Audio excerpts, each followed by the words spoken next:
goes Mr. Blount's statue out to the dump. There's no place for it in the new town hall. No place for it anywhere in this town. Hench, why don't you have a figure made of yourself and put it on the new building? I mean, you're law and justice, God and the devil all rolled into one. Figure that deserves a statue. Only Mr. Blount might have a few objections. What's Blount got to do with it? He's the one who mounted justice on this building. I never knew that. It was a long time ago. He was a big man then. Very honest and able lawyer. And whiskey got him. And you. The only thing you had left is that statue. I heard people say he loved it like a woman. So I'd hate to be around when he finds out that it tore it down. Are you worried, Cord? He's sentimental, Hench. When I hire a gunman, Cord, I don't hire familiarity. The name is Henchard. Mr. Henchard. You don't know me well enough to call me Hench. I only shoot people for money. And you're the one that owns the bankroll. Another point, Cord, you have a way of saying funny things. I don't like your sense of humor. Sorry, Mr. Henchard. Just so we understand each other. Now, did you send my wire? I even got an answer. Mr. Blount has hired a man to bring him back.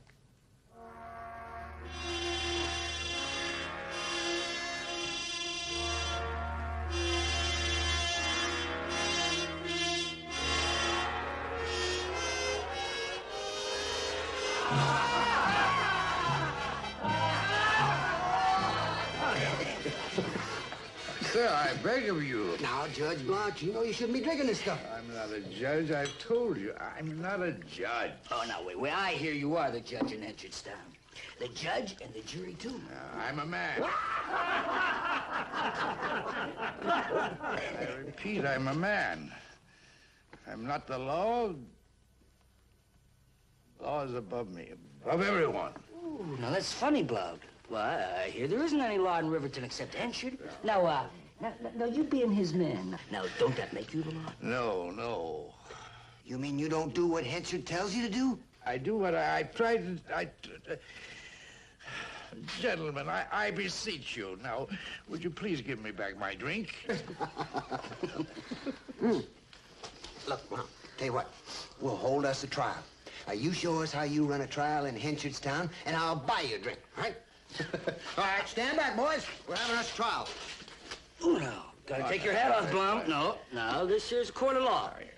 Hey, Blount. Now, this fella here, he killed a man last night. Now, is he guilty or innocent? I don't know. Please, gentlemen. Now, come on, Blount. Innocent or guilty? Guilty. Yeah, but Henchard told him to do it. It's innocent. Hey, Blount, I'm Henchard. I make the laws. Now, what am I? Gentlemen, I beg of you.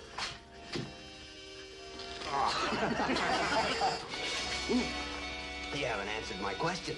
Am I innocent or guilty? In my book, you're guilty.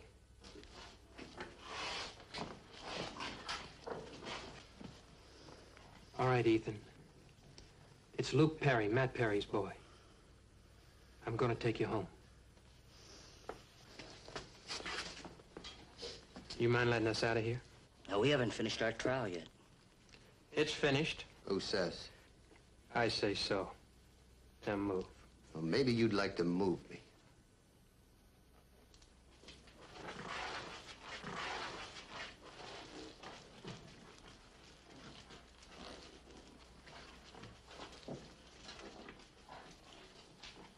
Come on.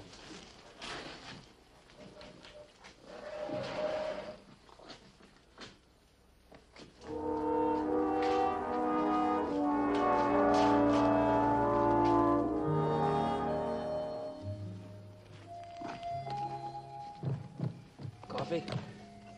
Thank you.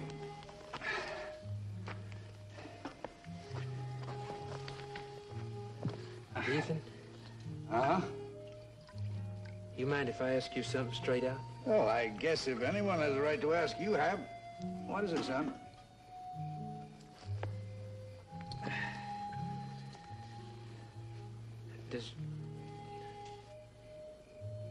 Does Drake Henchard have something on you? Why do you ask that? It's just that I've always heard that... I'm sorry, Ethan. I shouldn't have asked you. You don't owe me anybody else an answer. I don't mind answering that, Luke. Henchard has nothing on me. I'm glad to hear that. But you don't believe it. I didn't say that. Sticking out all over you, boy. It's just that... I don't understand how a man like you, a good man, can work for somebody like Henchard unless he has something on you. No, Luke, he has nothing. I wish it were true that he did. Then I'd have something to blame other than myself. I could say, I have to do this. He's got me. Maybe I could make some kind of peace with myself. Maybe I wouldn't drink, lie awake nights thinking. But it isn't true. I work for Henchard because I work for him. It's that simple. Well, maybe to you it's simple, but not to me. A man who's done what you've done for a town, who thinks the way you do, who believes in things like you do, he doesn't just suddenly throw that all away, go against his principles unless another man breaks him down. You're young, Luke. That's why you can see things so clear, but you're wrong. Something else can break a man down, stronger even than Henchard. What else is it? Life, pain, loss, hurt, the slow, sick poison of existence. Some men are strong. They can stand up under things. They can feel their disfigurement and still stand. Others can't. I fell under it long before Henchard came along. I had a wife, Luke. She died and left me with a son to raise. He died a year later. He'd be just about your age now. I don't offer that as an excuse or even as a reason. Other men have had the same thing happen, and worse. But I say it did happen, and after that, everything came apart. Whatever I was, whatever I believed in, wasn't enough to make me put the pieces together again. It's easier to drink and let myself go. So you see, it isn't Henchard at all. I have myself to blame. Oh, I could have fought him once. It's a long time in my life when I could have fought him on better than even ground. But when he came along, there was nothing left to fight with. It was easier to just go on living. I'm sorry, Ethan. I didn't mean to bring up old things. Maybe I should have gone away, left Riverton. But I had no place to go, no place I wanted to go. My wife and son were buried there. It was the only bit of earth that was still mine. Everywhere else, I was a stranger. I understand. And there was the statue. Statue? When they built the town hall, I gave the town a statue of justice. I went to St. Louis and had it made. No one knows that but me and you now. I took a picture of my wife along and had them carve the face of the statue from her picture. No one knows that but me, Luke. But I know it. And sometimes at night, when the town is in bed, I walk alone along the street, and I look up. I can look up again. Must be kind of a comfort. Comfort, yes. But more than that even. More like hope or promise. A sign that Henchard and his people will be here for only a little while. Someday when they're gone and I'm gone, that statue will still be there. Whatever I love, whatever I believe in will still be there. And other men will come along and they look up and see the statue and what it stands for. And maybe they'll make it a reality. That's why I can't leave Riverton, Henchard. I'm an old man now. And whatever I am is not of importance anymore. And what life has left me, thank God there isn't much. I want to be with my friends. Home.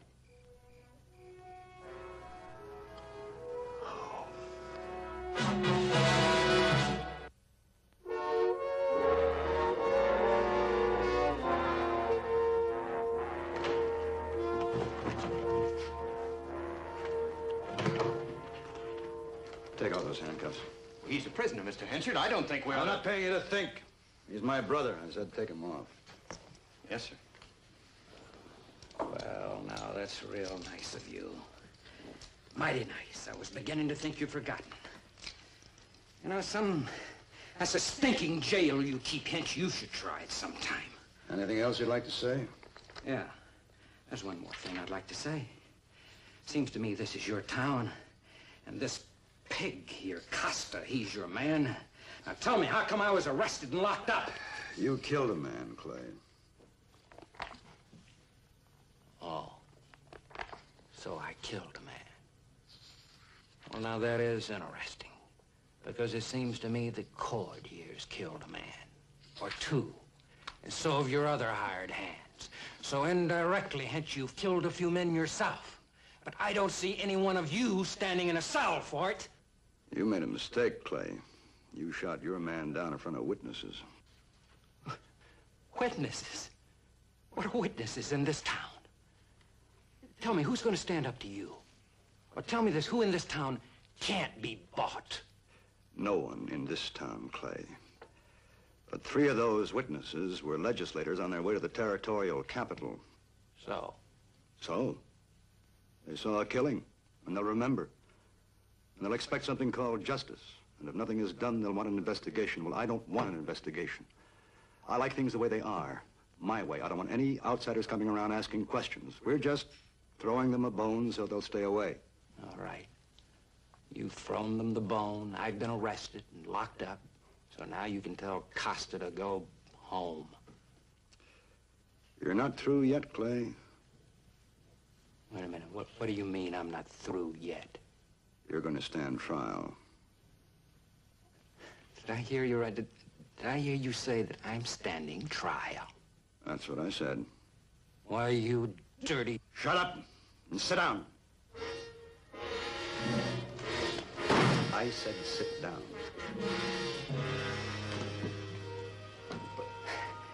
I'm your brother, Hitch. I'm your own blood brother. Yes, you're my brother. And not a hair of your crawling little hide is going to be hurt. I said you'd stand trial. I didn't say you'd be convicted. What do you mean? You'll stand trial. Be cleared. Lack of evidence. It's as simple as that. Yeah, but how do you know that? Ethan Blount will prosecute. But the witnesses, how about the witnesses?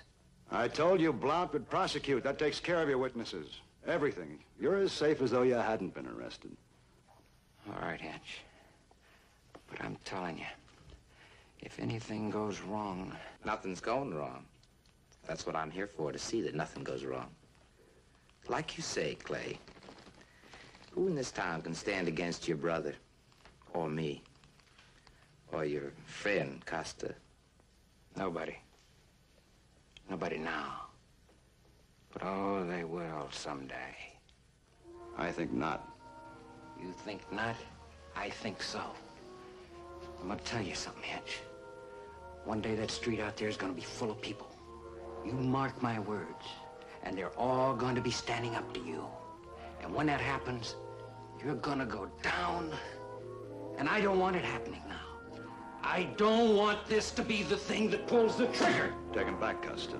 Hitch! You shut up. You make me sick. Put him in the big cell. Best food you've got. Let him have whiskey whenever he wants it. I don't like you, Clay. You're my own brother, and I don't like you. But don't worry. I won't let anything happen to you. Just take him back, Costa.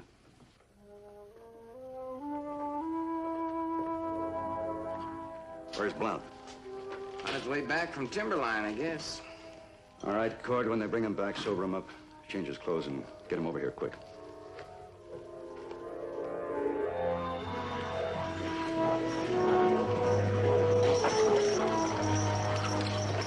Well, it's been a good trip, Ethan. Better than you know, boy. talk last night. That was good for me. It was all inside, but muddy and confused. Putting it in words and telling them to someone who listened. That was what I needed. It's worth it to me, too. Stay with me tonight, Luke. Ooh. I'd like to, Ethan. But I can't. I'm still getting paid to drive a stagecoach. Can't you get someone to take over for you? I already got someone to take out the last run for me. If I stay away too long, they might figure he's a better man than I am. I understand. Someone coming to meet us. So that's Cord. He's one of Henchard's men. He walks like he thought he owned the town. Well, in his way, he does. His specialty is shooting people. Good morning, Mr. Blount. Morning, Cord. This is Luke Perry, who drove me over from Timberline. Looks like you brought him back in good condition, Mr. Perry. How else could I bring him back? Well, you could have brought him back in a barrel. Or maybe tied up so he wouldn't roll out of the wagon. Well, as long as you didn't pay for the trip, I don't figure you got any right to comment on it. Here's an extra 10 for your trouble, Mr. Perry. No trouble, Mr. Cord. It was a pleasure. Maybe I should have said Mr. Henchard wants you to take it. Goodbye, Ethan. Good luck. Goodbye, Luke.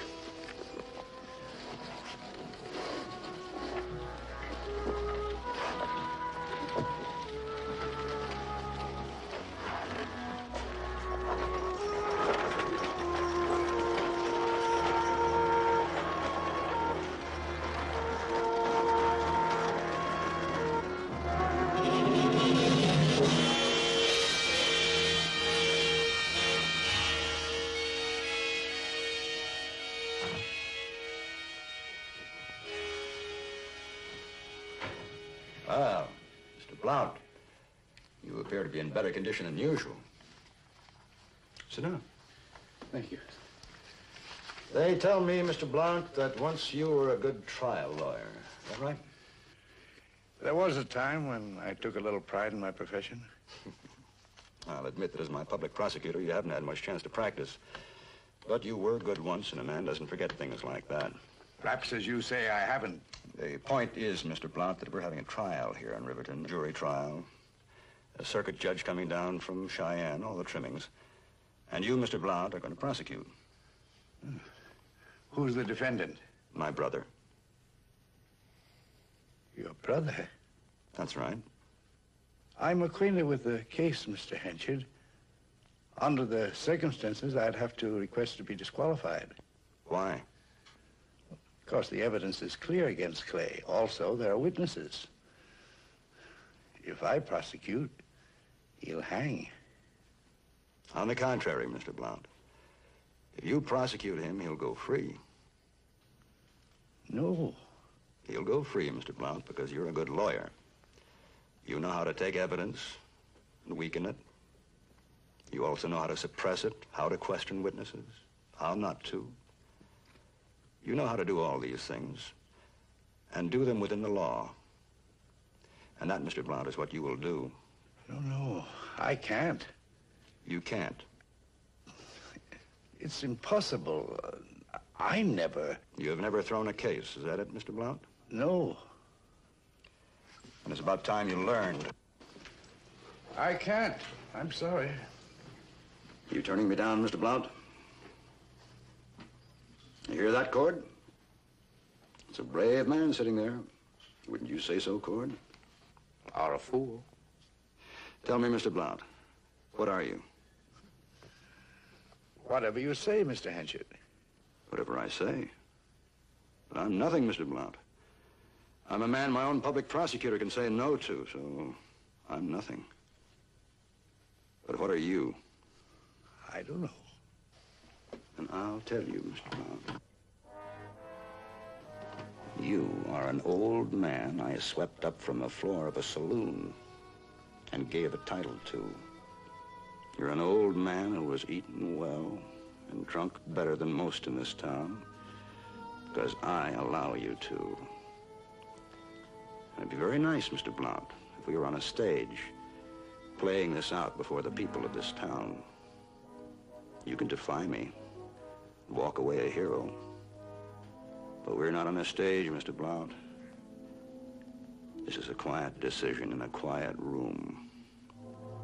And your choice, Mr. Blount, is between being true to yourself and paying the known price, or continuing to live.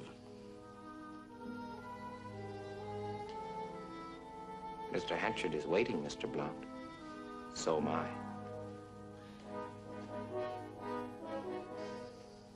I wouldn't expect you to do an unusual job without unusual recompense.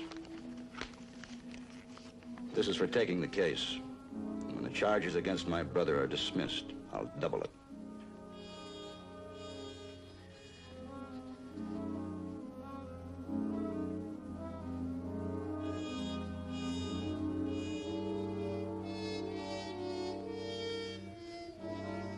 Well?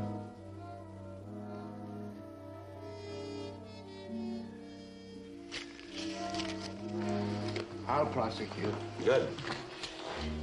You better get to work on it. If there's anything you need, I'll be glad to see you get it.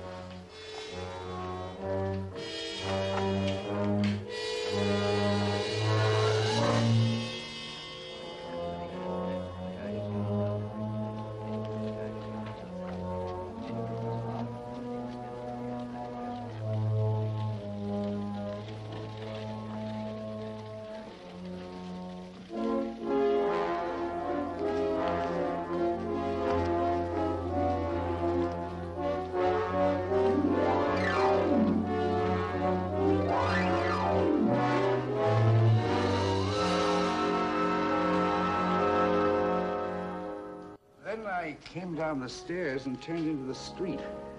It was bright with the morning sun, but it was like a painting. Something outside me to which I didn't belong. It was all dark inside, and I couldn't see the sun. I wanted to look up, but I couldn't. Then I had some drinks and walked, and then I came here.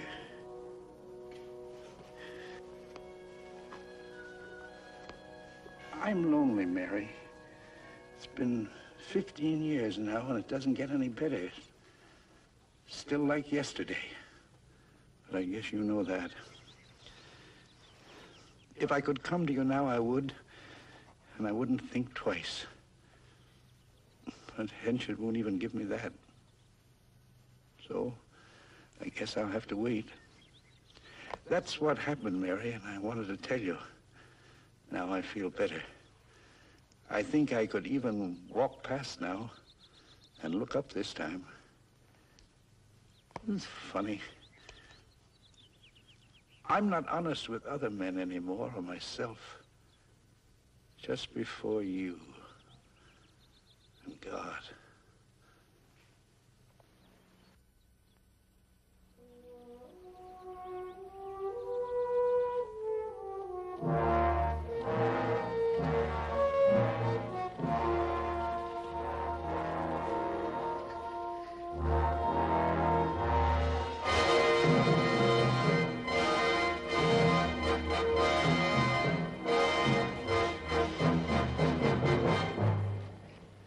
Where is it? It flew away, Blount. No, where is it, please? What happened to it, please? What do you care, Blount? What have you and Justice got to do with each other? Dan! They pulled it down, Ethan, while you were away. It's the new town hall they're putting up. There wasn't any place for the statue. But Dan, I gave it, Dan. I gave it. Don't you remember when... I know, but that was a long time ago, Ethan. I'm sorry, I know what it meant to you. Where'd they take it to? It's out on the dump.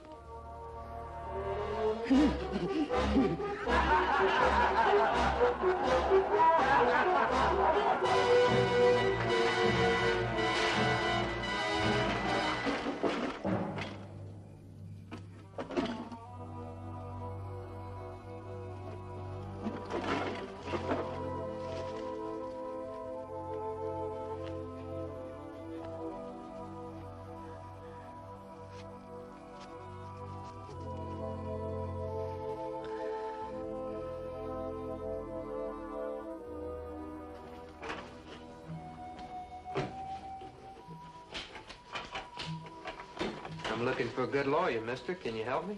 Hello. What brings you here? I came to collect that drink you said you'd buy me the last time I was here. Well, it's good to see you here. Have a seat. Sit down. Are you going to prosecute Clay Henchard?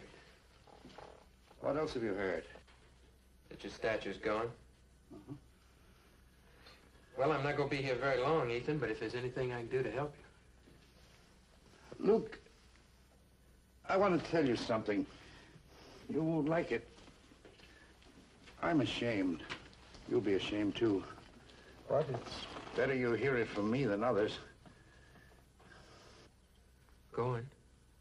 That night, the night on the way back to Riverton, I said some things that seemed good. I meant them. That night. Maybe I led you to believe I'm a different man than I seem. They were words, Luke. Just words. Now, you see about this trial. I'm not really prosecuting Clay Henchard. I'm exonerating him. Well, it was good of you to come. Now maybe you better go. Why? Cowardice isn't a pretty thing to look at. Maybe it isn't pretty, but I've got no right to judge what a coward is or isn't. At least I don't think I do. You know, Ethan, sometimes a man is brave and sometimes he isn't. During the war, I was brave at Chancellorsville in the wilderness. But at Lookout Mountain, I broke and I ran. I didn't want to, but I did. So maybe somebody else can sit in judgment on you, Ethan. Not me. I got no right. That's kind of you to say that. Well, like I say, I'm not going to be here very long, but if there's anything I can do to help you. As a matter of fact, Luke, there is something you can do. All you got to do is name it. Rest a while, Luke. No hurry. You sure this is all right, Ethan? My plot of ground. I know, but It's mine to use as I will. you're the lawyer. Ground is mine and the statue mine. Now more than ever since they hauled it down. All right, Ethan. It's out there in the refuse of the town.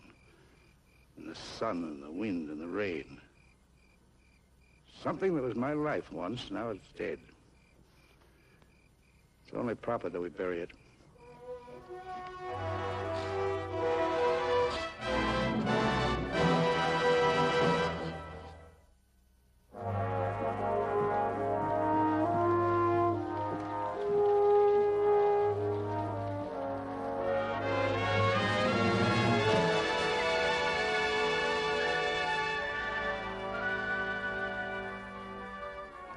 Both hotels are full, and they've already let all the rooms over at the Palace. Ed Hartley's even cleared out above the livery stable. Put in a bunch of cots, selling them for $10 a night. And what about rooms in private homes? Everybody's taking them in that can. What's the crowd like? Good. No crowd's good. No troublemakers? None yet. Well, let's try to take care of them, Costa. The bigger the crowd, the bigger the spending. This is going to last a week, maybe 2 weeks if Blount can string it out. How about using some of them Army surplus tents? We can pitch them in the field back at the church. Yeah, it's a good idea. Do it. All right, get going. Well, you do all right, Cord. Clay's little mistake is bringing a harvest. What kind of harvest? You worry too much, Cord. You're too cold a man to worry so much. You knew crowds the way I know them, you'd worry more. I know crowds. I've built towns on my knowledge of crowds. You know them the way the man on the top knows them. The man with the money and the hired guns. The man who looks down.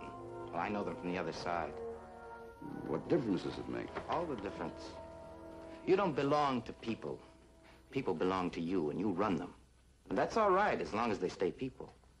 But put them together in a crowd, and they're different. They're not people anymore, but a big, crawling animal that acts different and thinks different. And I know this animal. I've been a part of it a few times. I know it can turn on you and claw you down. And all it takes is just something to set it off. What are you afraid of, Cord? Nothing that I can put my finger on. Still, you're afraid. Why? Well, let's say I'm afraid of crowds. Things have gone too easy so far. Let's say I'm not too sure of Mr. Blount either. What kind of a fool are you, Cord? Mr. Blount's a good man gone spoiled. Whatever he is now, he'll never forget what he was. A man like that is dangerous. You can't be sure of him. What's to prevent him from turning on you tomorrow? He knows what would happen. Are you sure that would make a difference? Look, just put Blount out of your mind, Cord. The man's a coward. All right. I'll put Mr. Blount out of my mind. That crowd down in the street, I'll put them out of my mind, too. There's only one thing, Mr. Henchard. I wonder what you'd do if something did happen. I wonder what your face would look like if you ever did see a crowd coming down that street with only one thing in mind. You.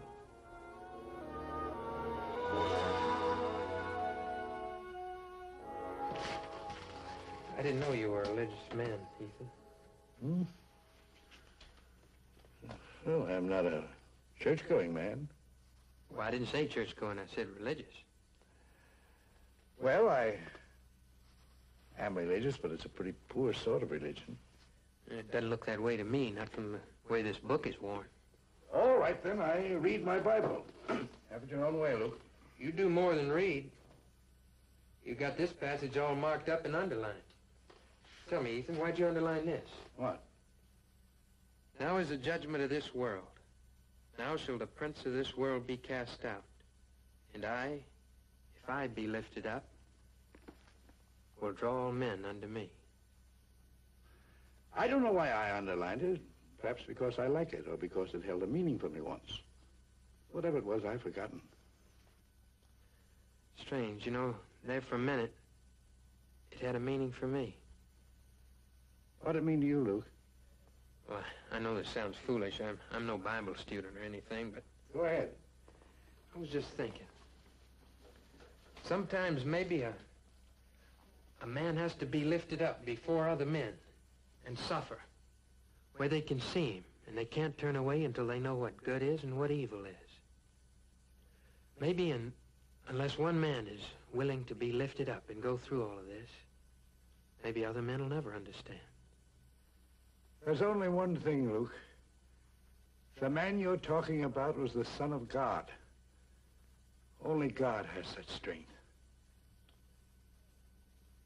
At that time, he was a man, wasn't he?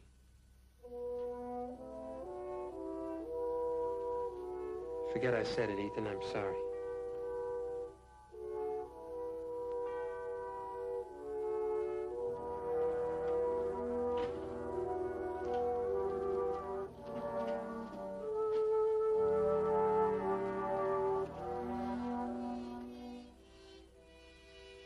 Now is the judgment of this world.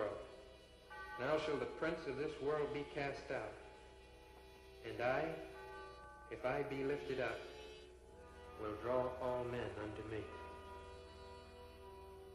There's only one thing, Luke. You're talking about the man who was the Son of God. Only God has such strength. At that time, he was a man, wasn't he?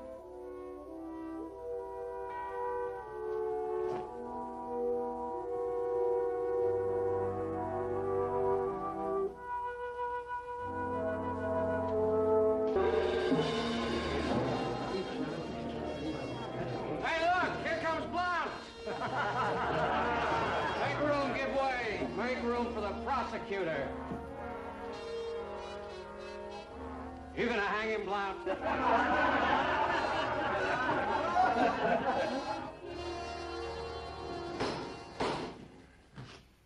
Special court summoned by this territory is now in session. As most of you don't know me in these parts, I'm Henry Baird, First Circuit Judge from Cheyenne. The case before me is that of the people of this territory versus Clay Henchard. Charge is murder in the first degree. Is the prosecution ready, Mr. Blount? Prosecution is ready, Your Honor. I think we may as well proceed. Mr. Blount? Your Honor, may I direct my opening remarks to you rather than the jurors? Is this a matter of a personal nature? Personal and public. Nevertheless, it should be directed to you first. Well, why, may I ask? Because it's of a nature that will require a decision by you whether or not you will allow me to prosecute this case. Do you wish this to be made part of the record? I do. Very well. I wish to enter this money as an exhibit in the record. The full amount is $400. I think you'd better explain, Mr. Blount.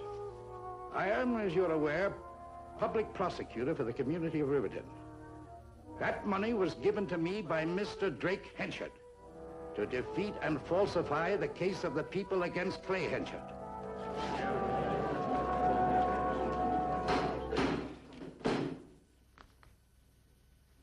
You aware of what you're saying, Mr. Blount? I am.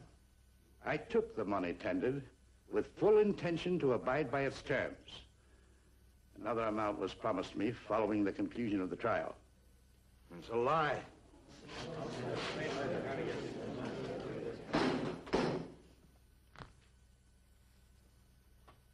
I think you realize the implications of what you've just said. Not only to the man you named, but more particularly to yourself. I fully realize it. And I have only one question, Mr. Blount. What is your purpose in doing this? I wish to make clear the extent of my own personal guilt. You have. And I wish to throw myself on your mercy and beg you personally to permit me to prosecute this case to the best of my ability and with honesty. With honesty, Mr. Blount? After what you've just told me? Why, I know. You have the right to dismiss me. More than that, you have the right to disbar me. Your Honor, I have failed as a lawyer for so many years now. I know it. Everyone in this town knows it. I don't deserve the chance I'm asking, but I'm asking it. It's my last chance.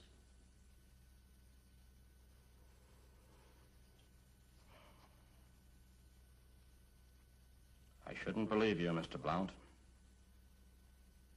But I do. You've heard the statements made by the public prosecutor, Mr. Blount. The court accepts them. And with them, the integrity of Mr. Blount as regards this case. You will proceed with the prosecution. Thank you, Your Honor. The case of the people of Riverton against the defendant, Clay Henchard.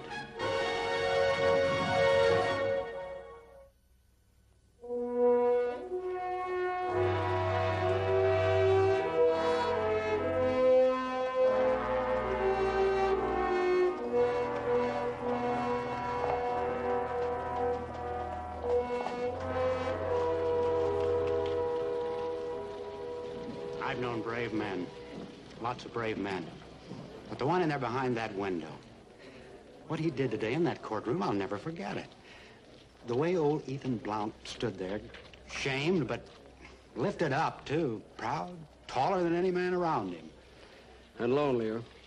Not anymore, Reverend. There isn't a man in town that isn't behind him now. Only one man will walk into that courtroom tomorrow to complete the prosecution of Clay Henchard. One man alone. And he's alone in a way you or I'll never know.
All of us knew Ethan Blount, and yet for too many years, none of us cared. He was a lonesome man, and none of us made the small effort to reach out and share his loneliness. He was a weak man, we thought, a failure. And because we, too, in our own hearts are weak and afraid of failure, we let him go. It had nothing to do with him. I know now, as you know, that Ethan Blount was a man of dignity, of greater courage than all of us. I wish I could have told him so. I think we all wish that. But it's too late now. He died alone, without knowing. So now we return his body to the earth and his soul into the hands of a loving Father who understood his loneliness where we failed.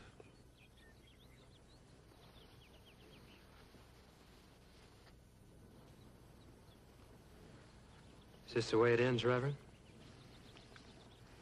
What would you have, son? I knew this man even better than most of you. I know how you sneered at him, the jokes you made about him. Yet he had the courage to stand up and speak the truth at a time when no one else dared. Again, I say, what else can we do? I can't tell you what to do. But I'll tell you what Ethan Blount was going to do. Over there in that wagon is a statue of justice that once stood above your town hall. It was torn down. So we dug a grave, and we were going to bury it. Only we buried Ethan instead. Now, if you don't care enough about justice to take that statue and put it back up where it belongs, I'm going to take it back to Outpost with me. We need it there. Only we know we need it. Wait. I think we'll take it back, son. Nobody anywhere needs it right now more than we do.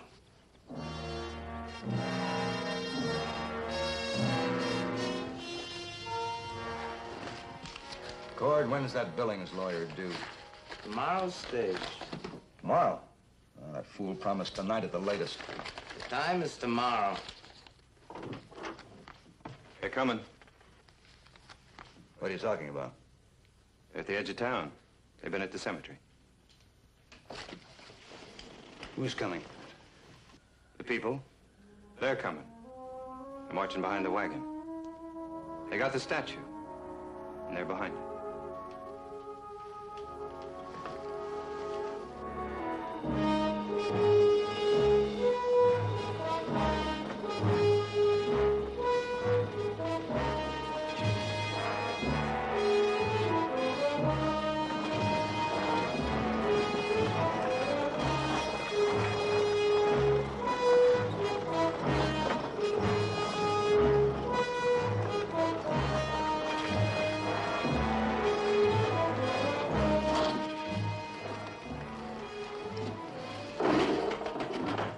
What you'd do, Henchard, if the people stood up to you.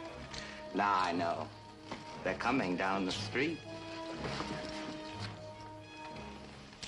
Time for guns is over, Henchard. For both of us.